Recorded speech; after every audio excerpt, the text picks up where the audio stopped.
আজি আমি বনাম পাঠাৰ মাংস। তাৰ বাবে আমি মিনিমাম আধা কেজি পৰিমাণৰ পাঠা মাংস লৈ লৈছোঁ। তাৰ লগত ইয়াত 4টা আলু, 2টা বিলাহী, 4টা পিঁয়াজ, জলকীয়া পৰিমাণ মতে দিছোঁ 7-8টা মান, আৰু ইয়াত আদা, ইয়াত নহৰু। এতিয়া আমি জলকীয়া, আদা, নহৰু, পিঁয়াজ 2টা ইয়াতে পিচি ল'ম। এতিয়া আমি পিঁয়াজখিনি ধুনীয়াকৈ এনেকৈ বাকলি গুচাই লৈছোঁ। আলু 3টাও বাকলি গুচাই লৈছোঁ। এই বিলাহীকেইটা এতিয়া আমি এই মছলাখিনি এতিয়া ধুনীয়াকৈ এনেকৈ মিক্সিত দি পিচি ল'ম। পিচি লৈ আপোনালোকক দেখুৱাই আছোঁ। আমি পাঠা মাংসখিনি ধুই এতিয়া হালধি ছটিয়াই দিলোঁ। এয়া যিখিনি মছলা থৈছিলোঁ, আদা, নহৰু, জলকীয়াখিনি ধুনীয়াকৈ, পিঁয়াজো দিছোঁ ন 2টা, পিচি লৈছোঁ।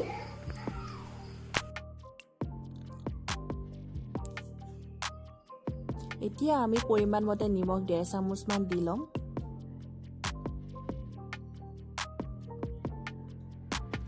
পৰিমাণ মতে এতিয়া জিৰা পাউডাৰ দিম, মিনিমাম 1.5 চামুচ।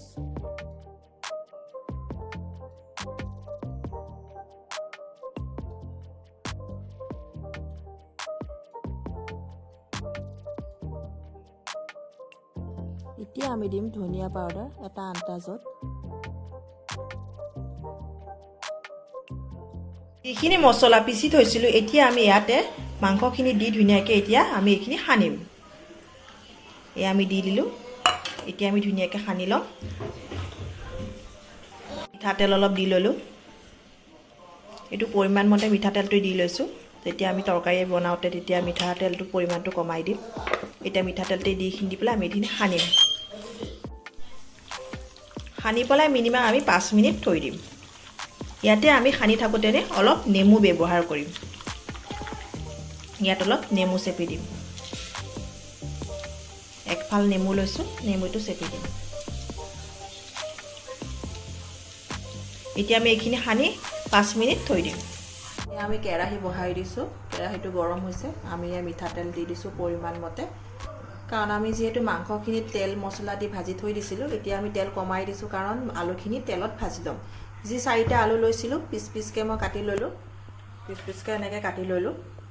এতিয়া মই এয়া তেলত ভাজি ল'ম। তেলখিনি গৰম হৈ গৈছে। এয়া আমি আলুখিনি ভাজি ল'ম।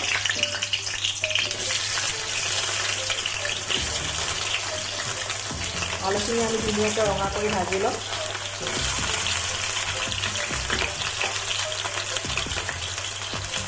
হালধি দিছোঁ। এয়া হালধিটো যাতে আলুটো কালাৰ ধুনীয়া হয়, হালধি দি দিছোঁ। এতিয়া আমি ধুনীয়াকৈ আলুখিনি মিনিমাম 4 মিনিটমান ভাজি ল'ম, যাতে অলপ তেলতো সিজি যায় আলুখিনি। আলুখিনি ধুনীয়াকৈ এনেকৈ লৰাই সিজাৰ বাবে এতিয়া আমি ঢাকনি মাৰি দিম।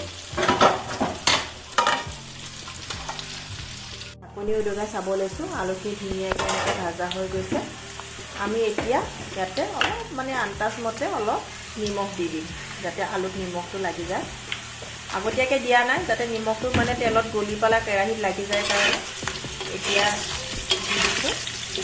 এতিয়া আমাৰ আলুখিনি ভাজা হৈ গৈছে। এতিয়া এটা ধুনীয়া কালাৰ আহিছে।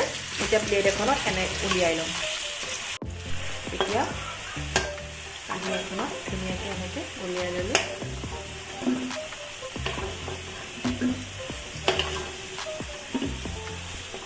এতিয়া আমি গৰম তেলত ইলাইচি, লং আৰু ডালচেনি দি দিছোঁ। বেছি দিয়া নাই, 4টা দিছোঁ। 4টা লং, ডালচেনি এনেকৈ গৰম তেলত দি দিছোঁ। তেজপাত আৰু শুকান জলকীয়া দি দিম। এই শুকান জলকীয়া, তেজপাত এতিয়া ধুনীয়াকৈ এনেকৈ লৰাই ল'লোঁ। মই জুইৰ ষ্টিমটো এনেকৈ কমাই এইখিনি ধুনীয়াকৈ ভাজি ল'ম।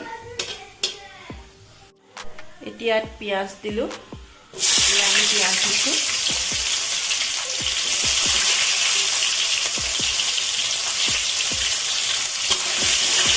পিঁয়াজখিনি দি ধুনীয়াকৈ আমি পিঁয়াজখিনি মিনিমাম 4 মিনিটমান ধুনীয়াকৈ এনেকৈ ভাজি থাকিম। পিঁয়াজখিনি অলপ ৰঙচুৱা হ'বলৈ দিম। আমাৰ পিঁয়াজখিনি ধুনীয়াকৈ ভাজা হৈ গৈছে, ৰঙা হৈ আহিছে। এতিয়া আমি যিখিনি মাংস ধুনীয়াকৈ আমি সানি থৈ দিছিলোঁ, সকলোবোৰ বস্তু দি এতিয়া আমি ইয়াত তেলত দি দিম। এয়া আমি তেলত ধুনীয়াকৈ দি দিছোঁ। এতিয়া ধুনীয়াকৈ ধুনীয়াকৈ। ইয়াত যিহেতু আমি সকলোবোৰ বস্তু দিছোঁৱে, হালধি, নিমখ, জলকীয়া, আদা, নহৰু, এতিয়া আৰু আকৌ এইটো দিয়াৰ প্ৰয়োজন নাই। ধুনীয়াকৈ আমি ইয়াত ভাজি যিহেতু ছাগলীৰ মাংসটো টান হয়, তাৰ বাবে আমি বহুত টাইম ভাজিবও লাগিব আৰু সিজাব লাগিব। কম ষ্টিমত ধুনীয়াকৈ আমি সিজাই এতিয়া ভাজি আমি ধুনীয়াকৈ ঢাকনি মাৰি দিম।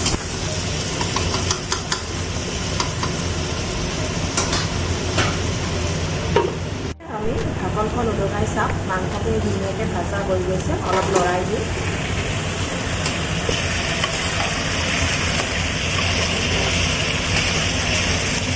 ধুনীয়াকৈ এনেকৈ লৰাই দিছোঁ। এতিয়া লৰাই ইয়াতে আমি যিখিনি আলু ভাজি থৈছিলোঁ, আলুখিনি ইয়াত দি দিম। এতিয়া আলুখিনিৰ সৈতে ধুনীয়াকৈ এনেকৈ ভাজি ল'লোঁ।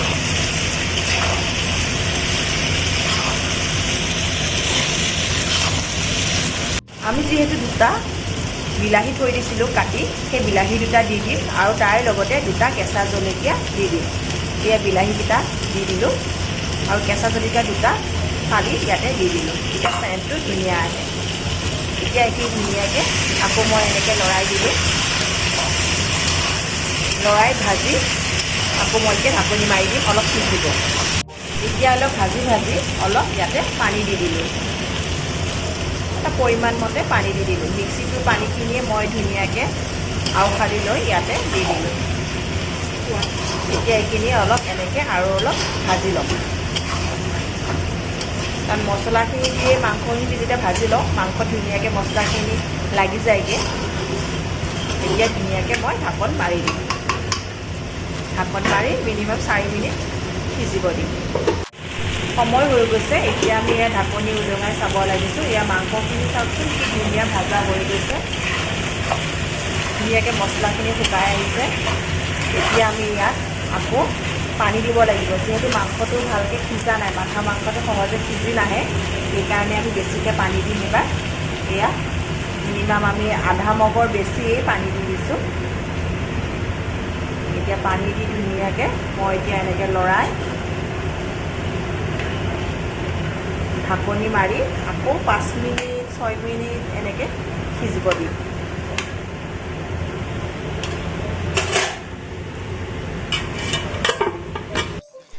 এয়া ঢাকনি উদঙাই চালোঁ। এতিয়া আমি ইয়াত অলপ গৰম মছলা দি দিওঁ। গৰম মছলা দি দিলোঁ। এতিয়া অলপ ধনিয়া, কেঁচা ধনিয়া দি দিছোঁ। এয়া আমাৰ পাঠাৰ মাংস হৈ গ'ল। এটা বাটিত ধুনীয়াকৈ এতিয়া তৰিয়াই দিম। এতিয়া মই বাটি এটাত উলিয়াই মই আপোনালোকক দেখুৱাই আছোঁ।